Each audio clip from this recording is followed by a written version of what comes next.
Hello, and welcome to a magically delicious episode of We Only Look Thin. I am Katherine Weigel. I am one of your hosts. I am a Tiny Habits certified coach. I have lost over 100 pounds. And with me today is... Donald Weigel. And I have lost about 100 pounds and kept it off for about 5 years, or most of it at least. And I am here to talk about it. And... this episode, I believe, will be magically delicious. It'll be full of orange clovers and blue stars and blue dime. No, anyway. I don't know what all of the marshmallow colors are.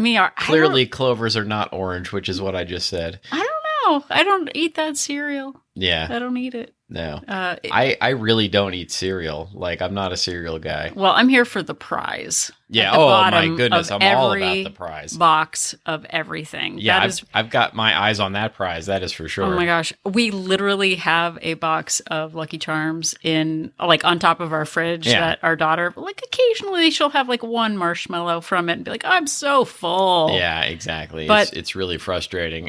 But what is more frustrating is that at the bottom of the box is a prize. And she maybe had the box for a month and a half and still hadn't finished the box. I wanted that prize so badly. Oh my gosh. So badly out of there. And she's I'm a 53-year-old man and I was dying to get that prize out of there. And she was just displaying patience beyond. I think at a certain point she just started she didn't want to get to the bottom of the box just to spite us because we were so hassling her about getting that prize out of there. All I did as a child was just work my hand into the box and kind of move the cereal aside until I got to the prize. Yeah. And she was like, well, I haven't gotten to the bottom of the box yet. So, it's not mine to have. My sisters and I, and it was probably mostly me. I can't remember how old we were. We got into huge trouble once because my parents were gone or they were asleep or something on a Saturday morning. And we took all of the boxes of cereal that we had in the house and emptied them into a big container to get the toy prizes out. Yeah. Oh I remember them being involved, but I was the oldest, so it was probably mostly my idea. Yeah, I could see that. And I just remember my parents were really mad, and then for the next, I don't know, month or something, we just it was just like a cereal mixture because we weren't gonna, it wasn't getting thrown away. That was what we were gonna eat. Rice Krispies with Raisin Bran. Yeah, it was all mixed together. Yeah. But with 3 kids in the house, how did you decide who got the prize? I don't remember. I don't know. I was the oldest, so it was probably me. I probably just took it. Was the real prize the friendships you made along the way? That was the real prize, exactly. The real prize was the dessert level cereal that we were eating. Now, my parents didn't buy a lot of the really good cereals. Oh, well, they're great people. It was mostly Cheerios and things like that. Anyway, okay. So we're talking about cereal here, but really we're talking about magic. And the existence of it magically in our brains.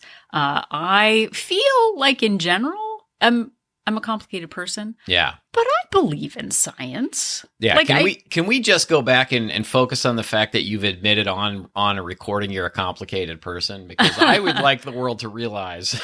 There are many sides to me, but all sides include believing that science is a thing. Yeah, no, and I think I'm a very I shouldn't say I think. I'm a very science-based person in general. Right, we're analytical. There are some exceptions, but I tend to believe what experts in their fields say about things. Right, and you're a researcher, you're a questioner, you like details and proof. Yeah, and when somebody tells me something that sounds fishy, I like to vet whatever that is. Yeah, and I would say I take sometimes your questioning, and I just use that as if Donald vetted it, then it's probably fine because he goes a little overboard. I do. A little overboard is putting it mildly. Yeah, with digging.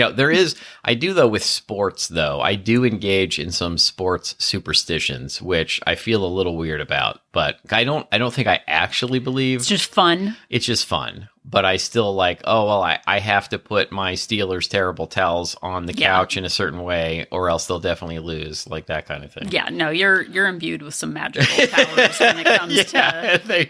It really doesn't make a difference, but in my mind, it's fun to do. But it makes us feel good, right? Yes, it does. You feel does. good feeling like you're supporting the team? Yeah. Well, I as a woman of science. Yes, a woman of science. I will tell you right now that there is no greater science than the science of the fortune cookie. If I had, like, I'm just saying that, like, okay, yeah, science fine, the earth isn't flat, stuff like that. But, like, when it gets to the fortune cookie and I crack it open, which is basically the only reason you got to get the Chinese food or you're not going to get the fortune cookie. I got to figure out what my fortune is. Yeah, I actually enjoy eating fortune cookies. I know a lot of people don't, but I find them tasty. You just swallow it with the fortune inside so that the fortune grows. Yes, yeah. You can't. Everyone knows a fortune doesn't come true if you don't eat it. But when I'm glad you don't do that with terrible towels. But with the fortune cookie, who says I don't? It's like you read it. We were actually watching a show the other day that had a fortune cookie, and the quote was like mind blowing. Oh, it was actually was really good. Yeah, it was something about like there is no fate. You become what you do. Whoa! Yeah. Or you're in control of your own fate. You become what you do. Dang! Yeah. But that was like stuff. That felt like it was a personal attack. Yeah, like I was the only one viewing it, and that kind of magic is something that we do with food all the time. We decide our fates based on the winds, based on stoplights, based on chance. And chances are, if we leave things to chance, we're going to gain weight, which is scientifically what I did for 40 years. Yeah, it sure is. And I did it for more like 45 because I'm older than you. Congratulations. Yeah. So I have some things that I sort of magically used to think. I actually, this literally happened once. Someone gave me 2 pounds of See's chocolate for Christmas. Yeah. And I thought, well, the most I'll gain if I eat this is 2 pounds. Yeah. And guess what? I gained 10 because I ate it all in a day and a half and then didn't stop for a year. But here's some magical thoughts that might not serve you in this. So this doesn't count if I eat with my eyes closed. Oh, yeah. It doesn't count. Everyone knows that. Yeah. Also, this is something that came up recently in Molt Place. Someone's husband didn't know that oil had calories. Oh. And I said, which is a fact, everyone knows this, food that you can see through doesn't have calories.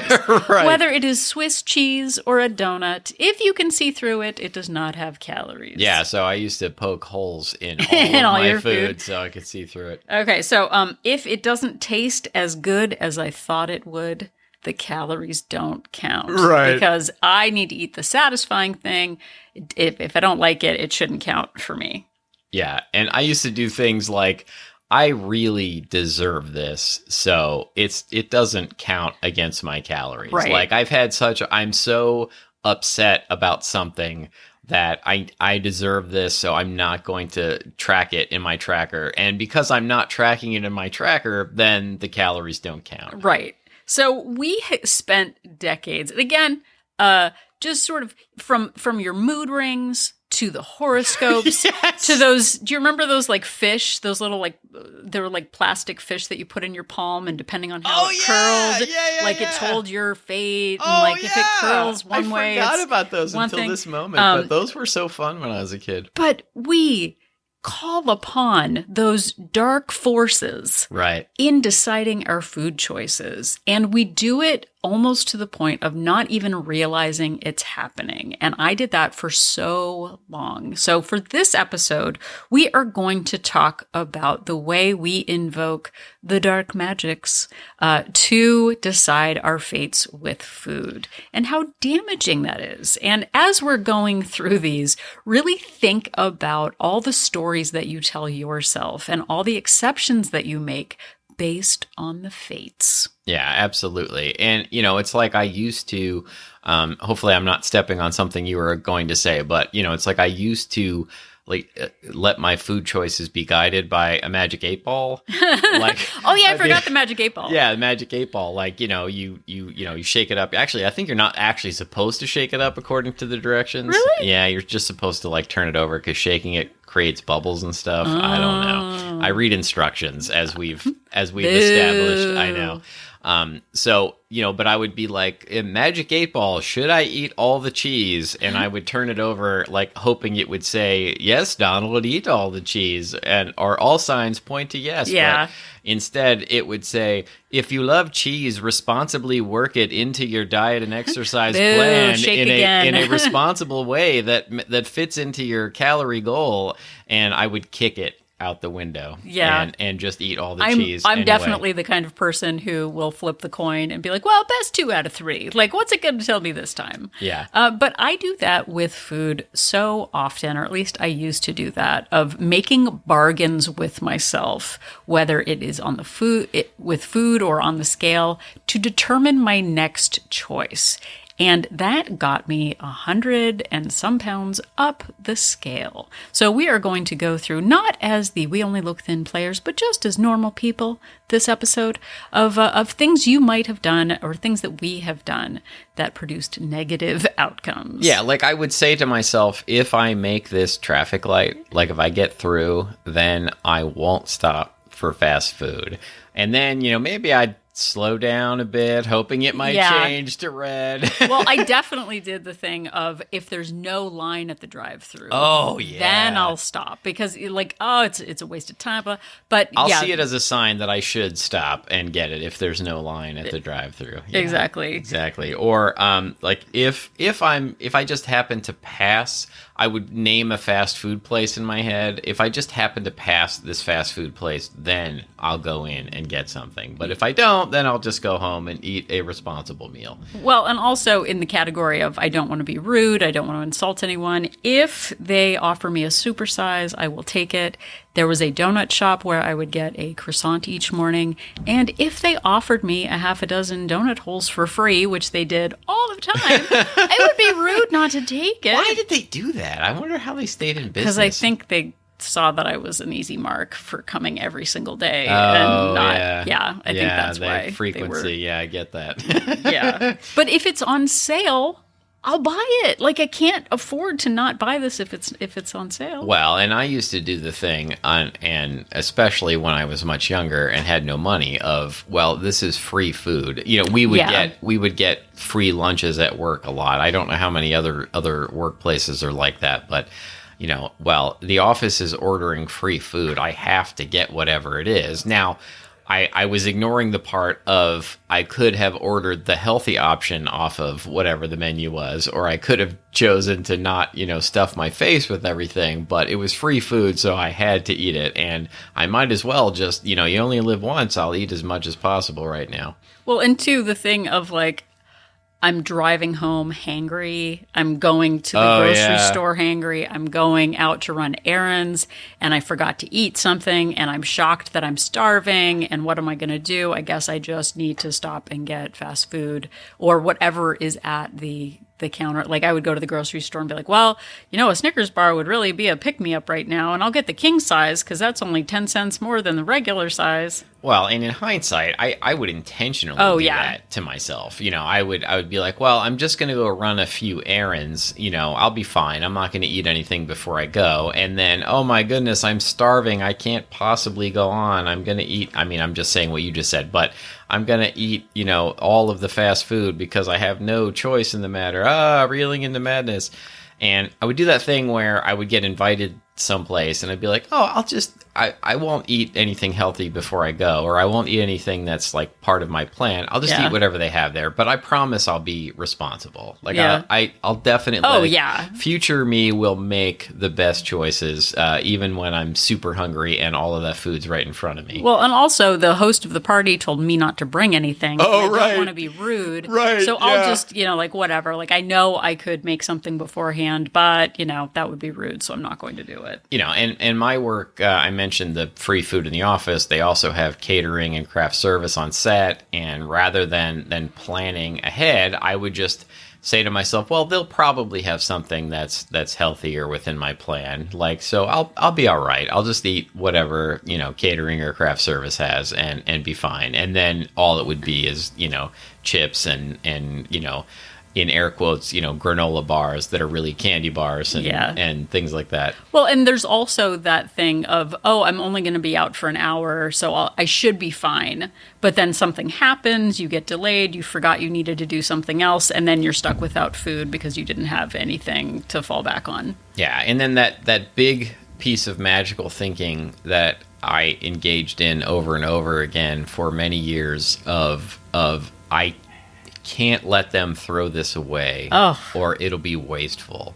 Like the office over ordered all of this food buffet style, and if somebody doesn't eat it, they're gonna have to throw it away. So I better have 3 or 4 or 5 helpings of it, making myself unhealthy and certainly less healthy as opposed to, and I didn't solve the hunger problem by doing it. I just thought I was helping by not letting it get thrown away. Yeah, that sort of leaving everything to chance. Again, the chances are we are going to overindulge and then blame the world circumstances for our ills. And I think the biggest part, I know we just talked about food quite a bit, but I think the biggest place that I play sort of the Magic 8-Ball game is on the scale. Oh, yeah. Determining our fate and our future based on what the scale tells us. It's almost like a roulette wheel. Oh, yeah. No, I've got an answer for everything. Everything is assigned from somewhere. And using the scale as punishment or proof is so dangerous, and so many of us do it. Whether it's if the scale is down, then I should celebrate with food. Yeah. Like, obviously I can just do whatever I want now. You can twist it any way you want. Or I am up on the scale. Which is, it's proof. Proof that I'll never do it. I can't learn. There's something wrong with me. So what should I do? Right. Or I should eat about it. Yeah, everything ends with food. Or I get on the scale and it's exactly what it was the last time, which that means what I'm doing isn't working, and obviously weight loss isn't for me. Yeah. But whatever it says, we see it as a sign, and we do it based on what our hidden personal agenda is. Whether it's fast food or going out to run errands when you're hungry, or not having anything in the fridge, or coming back from a holiday to an empty refrigerator, we see it as the fates telling us something about what we should do. And leaving everything to chance is what we did for decades. And it wasn't until we started taking responsibility for our choices that permanent change, actually started happening. Yeah, and me, because I'm me, we talked about me having to research things. I actually went to an internet dictionary, which is reliable, for a definition of leaving things to chance. And I think it's phrased very well. Leaving things to chance is defined by the Internet Dictionary as to resign oneself to something's outcome being determined by forces outside of one's control. And I really like that, because I spent so many years, literally decades, telling myself that there were all of these forces beyond my control that were stopping me from doing it, when really I just needed to take responsibility and do the work and do the habits and figure out, put the systems in place that would allow me to stay within a calorie goal and actually lose the weight. And so leaving things to chance is a way of negotiating with yourself so you don't have to take responsibility for your actions. Well, and it goes back to the dog ate my homework sort of. The more we tell ourselves we don't have control, the more we convince ourselves that everything is outside of our control, the more a victim we're going to be in our entire lives. And whether that's, officer, I didn't see the no turn on red sign, okay, you didn't? Okay, well then you shouldn't get a ticket. That's fine. But for me, the more agency that I've taken and the more responsibility I've taken for myself,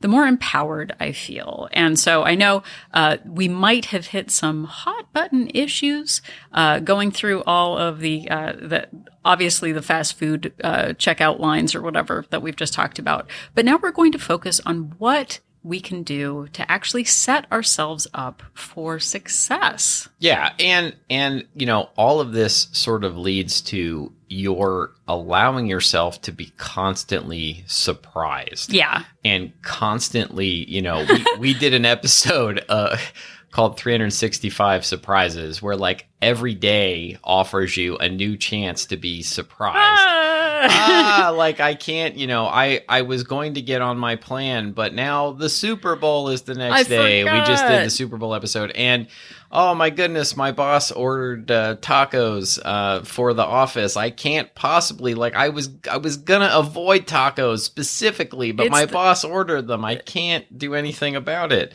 And so you end up making the same choices over and over again, and nothing changes. And Catherine said before we started recording, I'm stealing her quote, you might think to yourself that other people are more talented than you are, but they are probably just planning more effectively than you are. Yeah, it's not about grit. It's not about willpower. It's that executive function part of our brain that plans for the future. And it is a muscle. If you are not used to flexing it, it takes some time. But we are going to review a few ways that you can actually set yourself up for success instead of being a victim. Yeah. So number one for me is have a plan. What? Actually think ahead. Like, that you're going to have to go to work and you're going to be faced with food choices. So have a plan ahead of time. For example, people think I'm crazy because they have this, in air quotes, free food at work that I paid for and paid for and paid for over and over again by going up and up and up on the scale. But I bring my own food to work. I have a policy. I don't eat from catering. I don't eat from craft service. I don't get the food that the office is ordering if I'm there. I bring my own lunch, snacks, and dinner, and I am ready. And then I have a lucky meal. I used to call it an emergency meal, but in a mindset shift, I changed it to lucky meal. I have something on hand in the freezer in case I get stuck there unexpectedly late or something, so that I know I've got something else on hand that's 250, 350, 400 calories that I know is within my plan that I have that I can easily make. And if you're somebody who is going to be going out to eat, like your coworkers go out, like steer them in the direction of a restaurant that has something that is on your plan that you can have, or just eat something really small and then eat your own food, or just go and have a beverage really and just be there for, I know that can be socially awkward, but have some sort of plan ahead. Scout that menu ahead of time so that you're not there and you're like, oh, there's nothing I can eat except the bloomin' onion. That's my only choice. The 1,200 calorie bloomin' onion. Like, actually plan ahead. And speaking of plans, we know that we are going to run errands. We know we are going to be in the car, and having some go-to options there, whether it's keeping a single pack of nuts in your glove box, not a whole, 20 that you would eat all at once, but having something to tide you over matters. Having a go-to snack that you take with you in the car when you know you're going to run errands, or even having a go-to snack that you get where you're going. Like, if I go to Costco, I might get a large Diet Pepsi. I wouldn't drink Diet Pepsi, but if I were... Diet Pepsi, clearly not a sponsor. No, but like our daughter, for convenience, on Wednesdays, we have an appointment after school that gets us home late. So I buy her a taco meal at a local drive-through place. But my policy or my plan is I will get a medium Diet Coke to enjoy. So I'm still participating in the drive-through, but I have, right. My plan is I do not, or my policy is I don't have random fast food on a weekday. I save it for a specific day of the week or a specific event. But I do get the Diet Coke, and I know that it will tide me over until we get home. I also plan in advance by having a larger lunch on the days that I know I'm going to be out all afternoon, so that I'm not hungry on the drive. As Donald said too, having those lucky meals as backup, whether you have a frozen meal or two at work, something shelf stable that can tide you over when you're in a crunch, really does matter. Because I would get to the point where I would go to work, I would be shockingly starving at 3 o'clock in the afternoon. I would promise myself I wouldn't eat, but then I was starving, what I was supposed to do. So I would get a big bag of Chex Mix that was free and a Coke. Yeah. And 400 calories later in this like salty, sugary, whatever. And then I would go home and you don't even really like Chex Mix that much. I don't really like Chex Mix that much. But what are you going to do? I didn't have any choice. That's what's there. It was free. It was so surprising. And I think that, you've mentioned policies a few times. I think, my next point would be to have a policy. Yeah. And I don't like to call them rules, but essentially they're rules. Guidelines. Guidelines. They're because people think rules are, keeping them down. And look, I think it too, which is sort of why I call it a policy. And also, you always find those people that are like, rules are meant to be broken, man. So have a policy in place. We did an episode not that long ago called Only Burgers in the Building that was all about policies. But for a few examples would be, I don't have unplanned treats. Like, no matter whose birthday it is, it doesn't matter at the office, like, it's your boss, it's your best friend, like, you don't have an unplanned treat. And so you just, you don't eat the cake. You pretend that it's there. Or you pretend to eat it, you take a slice, but you don't actually eat it. Like, whatever you got to do to get through it. Or like, I only drink on Friday night. Like, that's the only time, and I have one drink when I do it. So if somebody invites me out to drink on a Wednesday or Thursday, I don't do it. Well, and two, policies don't have to be about abstaining either. You can say, I have a policy of if I do go to a drive-thru, I only get the Happy Meal. If there is a birthday at work, I only enjoy the cake once a month. Yeah. Like on the last week of the month, I know in those big offices, there might be a birthday like every 2 days. Right. Or what there was a great Seinfeld episode about how like every day there was a new birthday. Get well. We want you to get well. And Elaine was like addicted to the sugar rush of the cake and like couldn't get through an afternoon without eating more cake. It was pretty good stuff. I felt that way for many, many years, that I couldn't get through an afternoon without eating cake. Right. Or if you do have a small slice of cake, then you will abstain from a dessert later on in the day, that one's hard for me. I'd rather just not have the cake than negotiate with it. Yeah. And another one is, if you're going to go out, get the appetizer, but not a dessert. Get the salad, but not the breadsticks. Make some choices about what policy you're going in with. Because if you're negotiating with yourself in the moment, you're very likely to overindulge. But if you have a plan in advance, I only get an appetizer, I only get a salad when I go out, then you're not negotiating with yourself in the moment. Yeah, and an actual policy that I have in my life is I only buy and bring home treats that are in portion sizes that are within my plan. I have it's a mental game for sure, but I have a tendency of, if I have something in a package, that's the serving size. So if it's a full-sized candy bar, or it's a Costco warehouse sized bag of chips, oh my gosh, that's the serving size. Like, I'll eat that whole thing. So I like to have candy bars in my life. I like to have chips in my life, but I buy the little tiny candy bars and the fun size because they're so fun. They're so fun. And the little tiny single serve chips. Like, that is my policy. I don't bring home the big bags because I could, in theory, dole out a smaller portion of those. But I know myself well enough to know that once that package is open, I'm going to eat whatever's there. Well, and two, setting yourself up for success with avoiding the indulgences might mean, because if you live in the same place, I'm assuming that you did yesterday. If you know, unless you just moved and you're listening to this, if you know where the KFC is, perhaps not driving by the KFC. Yeah. Out of sight, out of mind. I specifically take a different route home from Target that doesn't go by the KFC so that I don't do that. Well, there's no line. That's magical. That is obviously a sign for me. We also have policies about only getting a Starbucks drink with our daughter on Fridays. And it is always a tall. It's never larger. If we get a tall, we don't get a sweet. We make choices about that so that we're not negotiating with ourselves.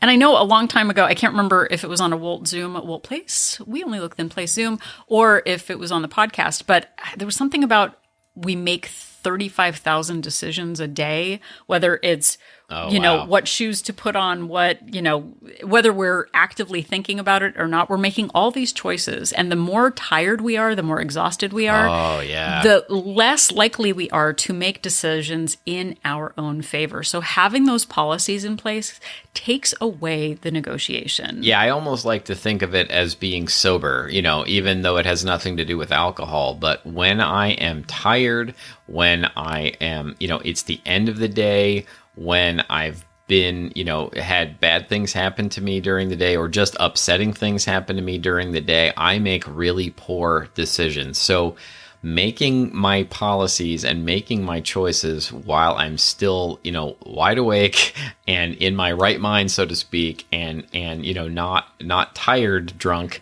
that I make much better decisions than I do when I let myself just fly by the seat of my pants late in the day. Well, and don't get us wrong. We don't have giant spreadsheets with this like never ending collage of decision making, you know, policies. But in general, I save sweets for the end of the day. I know that carbs don't serve me in the morning. Right. I know daytime sugar leads to all day cravings. I know generally what is, you know, what prompts my negative behaviors. So I avoid them. I don't negotiate with snacks. I don't negotiate with fast food during the week. You don't leave it up to luck or chance is really the bottom line. Right.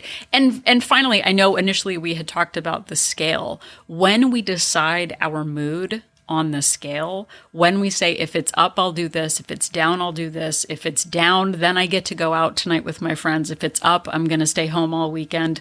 When we make it a penalty, or, you know, we use the scale to decide our habits, we're setting ourselves up for failure. There were times in the past where I would be doing some sort of diet and I wouldn't want to go visit friends because I didn't want to disrupt the pattern on the scale.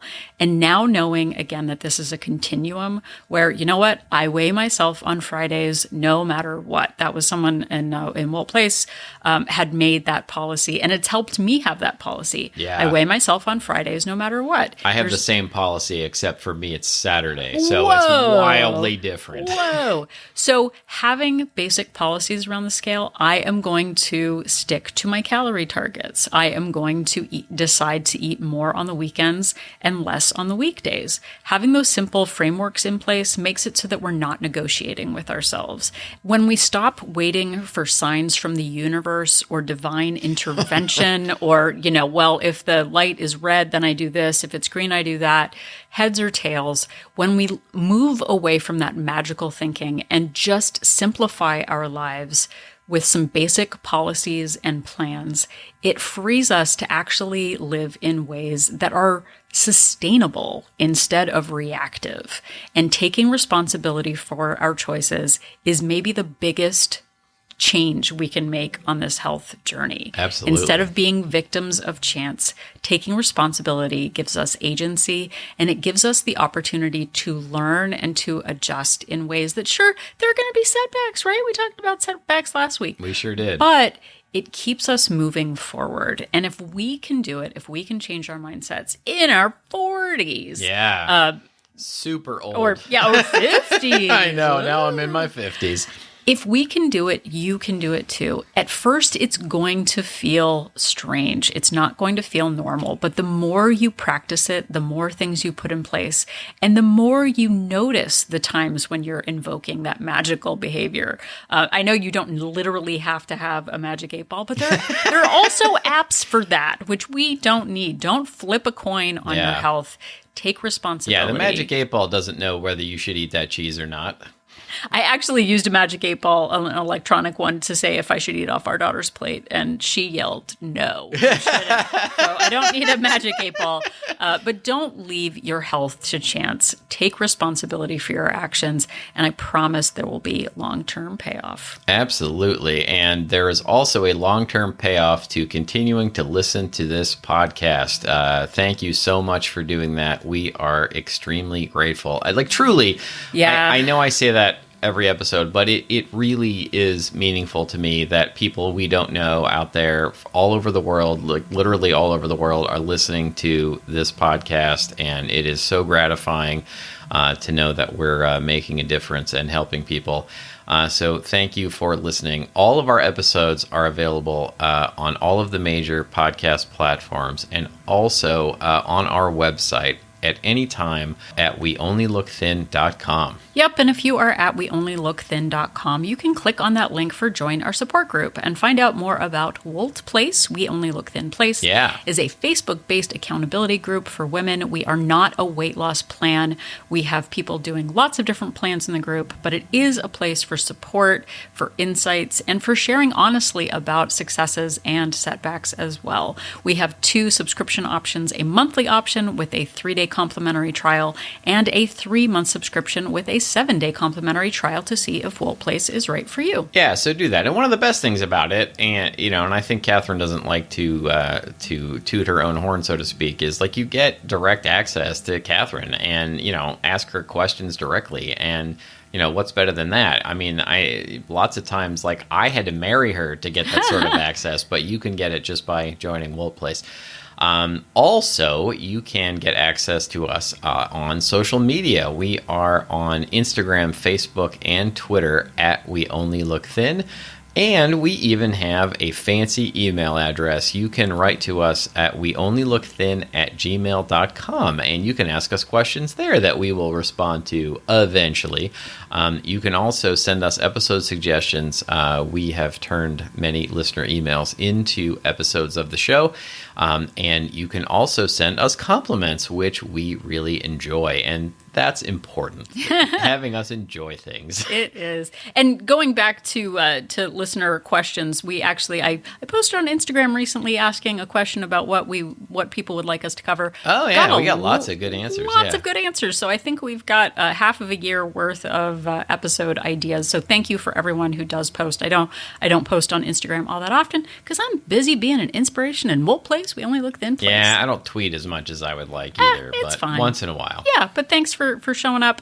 And also, if you would like to show up for us in a zero money cost way, which is definitely something that people say. Zero money cost, for sure. Zero money cost. Head over to Apple Podcasts and leave us a rating and a review. It helps us know that we are making a difference in our listeners' lives, and it also helps the algorithms boost us up in ratings and helps other people find our podcast when they are looking for inspirational 8-bally podcasts like ours. Absolutely. And you want to help our robot overlords and their algorithms, don't you?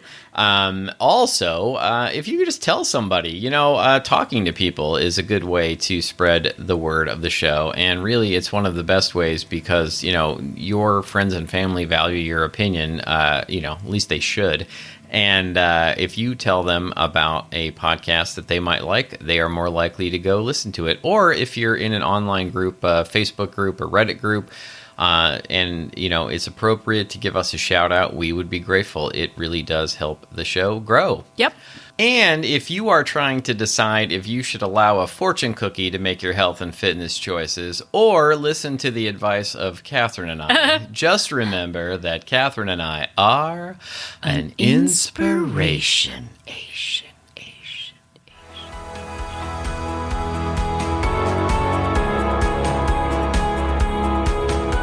The information that you hear on this podcast is for informational purposes only. The hosts are not medical professionals. You should always consult with your doctor, nurse, or other certified health professional before beginning any diet or fitness program.